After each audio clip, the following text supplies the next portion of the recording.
Ponorogo.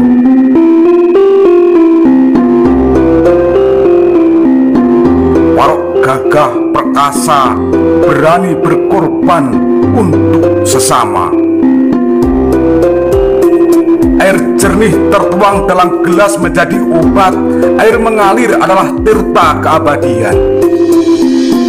Ini adalah Ponorogo.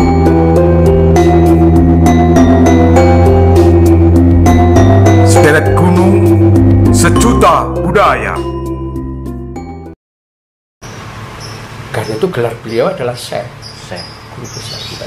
Karena memang ilmu agamanya ya luar biasa.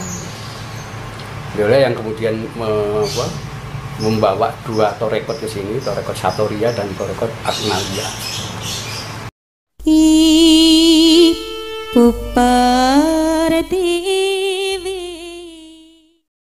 Wali Songo yang dalam menuntut ilmu itu tinggal 17 tahun di Baghdad. 17 tahun di Baghdad. Ya. Karena itu gelar beliau adalah Syekh, guru besar kita. Karena memang ilmu agamanya ya luar biasa. Beliau yang kemudian membawa dua torekot ke sini, torekot Satoria dan torekot Akmalia. Yang dua-duanya itu merujuk ke Abu Bakar As-Siddiq. Karena kalau kita lihat urutannya, Akmalia ini ternyata dulu sempalannya Naqsabandi ya. Muncul di situ. Nah itulah yang pertama kali datang ke sini, dan dia orang dari Cirebon. Karena itu cerita Syekh Lemah Abang atau Syekh Siti Jenar ini lebih bagus di Cirebon daripada di Jawa, gitu. Karena dia memang orang Cirebon. Nah, sebetulnya tidak ada hubungan konflik antara Wali Songo dengan tokoh ini. Seperti dalam film itu ya, dalam film nggak ada. Antara Sunan Kalijogo ya, versus ada. Karena Sunan Kalijogo itu menantunya kok. Oh malah menantunya. Malah menantunya. Kalau nama aslinya siapa? Syekh Datuk Abdul Jalil. Syekh Datuk Abdul Jalil. Ya, keluarga dari Malaka. Nah itulah yang kemudian berkembang di Cirebon. Beliau ini yang pertama kali melakukan perubahan sosial. Perubahan sosial di Nusantara. Di Nusantara. Dalam bentuk zaman kuno, ya, sampai zaman era Wali Songo Demak macam-macam itu, masyarakat itu terbagi dua komunitas masyarakat. Satu, masyarakat yang tinggal di dalam keraton, itu disebut golongan Gusti. Masyarakat di luar keraton itu disebut dengan golongan Kawula. Gusti itu tuan, Kawula itu budak. Karena itu Kawula tidak punya hak milik. Tidak ada. Semua adalah milik raja. Nah ini besar ini pengaruhnya ini. Ya. Jadi kita sering dengar cerita-cerita legenda macam-macam itu, ya. Dimana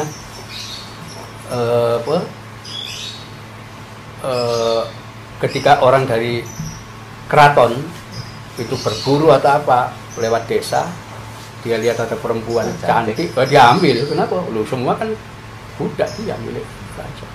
Dia tidak peduli anaknya orang atau istrinya orang, dia ambil. Itu masih mending begitu. Orang masih bisa memaklumi. Oh iya kan. Yang sudah susah itu kan gini. Ketika pihak istana, keraton, itu membangun bangunan-bangunan besar. Dalam arsitektur tradisional, itu ada ketentuan untuk apa itu? Membuat pawadal. Manusia dijadikan tumbal di situ. Di tanah.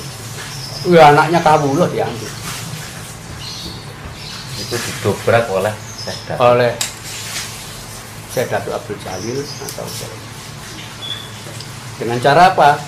Beliau pertama kali mendirikan desa Lemah Abang di Cirebon sana.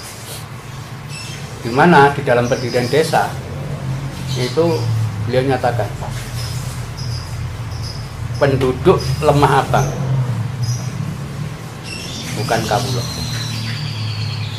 tapi masyarakat. Dari kata-kata musyawarah, orang yang bekerja sama, sederajat yang bekerja itu. Dan mereka ada perbedaan dengan kawula. Apa? Perbedaannya itu dua kosakata yang tidak ada di dalam bahasa lokal kita, tidak ada. Masyarakat itu punya hak dan milik. Hak milik, hak tanah, Hak dan milik, ya hak keluarga, hak agama, hak macam-macam itu dia punya hak dan punya milik. Nah, sementara kawula tidak punya. Nah ini yang ketika berkembang, ya, jadi desa lemah apeng banyak. Gitu. Zaman itu ada sekitar, ya, politik itu kerajaan. Ya? kerajaan, bingung ini gimana ini. Ya. Kok mulai ada orang punya hak milik, punya ini kan.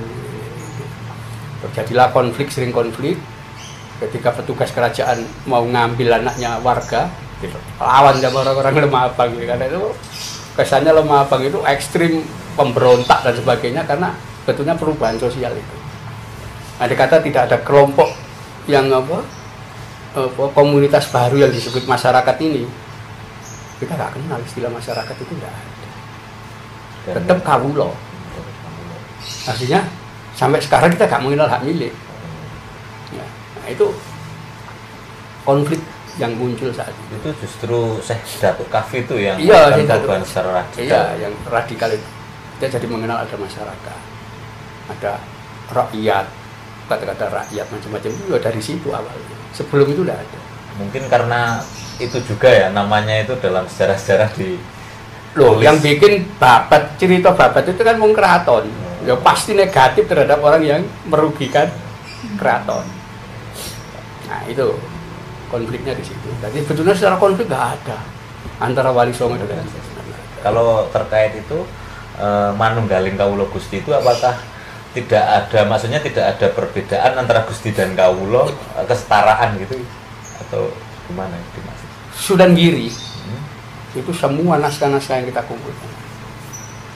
Beliau penganut ajaran manunggaling kawula Gusti sama. Sunan Kalijogo juga sama manunggaling kawula. Kenapa tidak diganggu? Itu amalia ruhani. Amalia ruhani. Iya, tasawuf. Lah, dalam apa? Sosial itu. Diwujudkan dalam bentuk realitas sosial. Bahwa antara kawula dan Gusti sama. Tidak ada Gusti kalau tidak ada kawula. Kan itu ajarannya kan pertama kali wong lemah abang tidak boleh nyembah ratu. Oh, musyrik ya. Iku. Kalau dulu kan untuk kerajaan, oh ya, nyembah. Iya, sujud itu. Yang melawan saya benar. Itulah awal-awal.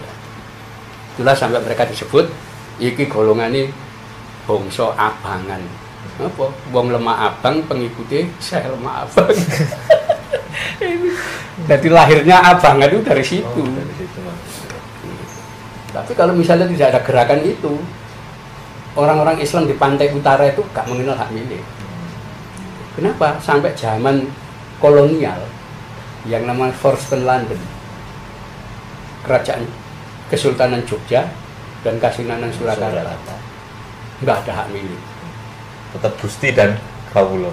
Enggak punya hak milik. Jadi orang itu punya tanah, rumah di situ, tapi itu miliknya raja semua. Milik kerajaan. Itu. Ya. Jadi baru ada ordonansi itu tentang pembagian tanah keraton itu ke penduduk itu 1916. Setelah politik etis berarti. Oh, setelah politik etis. Sebelum itu enggak ada. Ketika Undang-Undang Pokok Agraria itu dibikin oleh Belanda 1870 itu, Belanda juga baru tahu bahwa ternyata orang-orang Jogja dan Surakarta ini nggak punya hak milik atas tanah, atas apa, nggak ada. Kenapa masih ikut lama? Tapi orang Pantura yang ikut gerakan sejak awal itu sudah mengenal hak milik itu, sudah bisa diwariskan, bisa diambil. Berarti sudah jelas ya. Berarti sebenarnya peran Sesi Jenar itu malah luar biasa, heroik. Ini Ponorogo.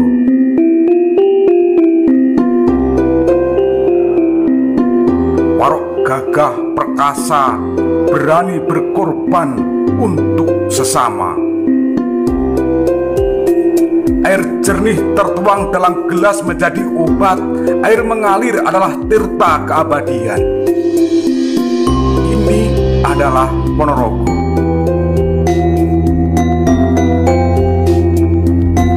Sederet gunung, sejuta budaya.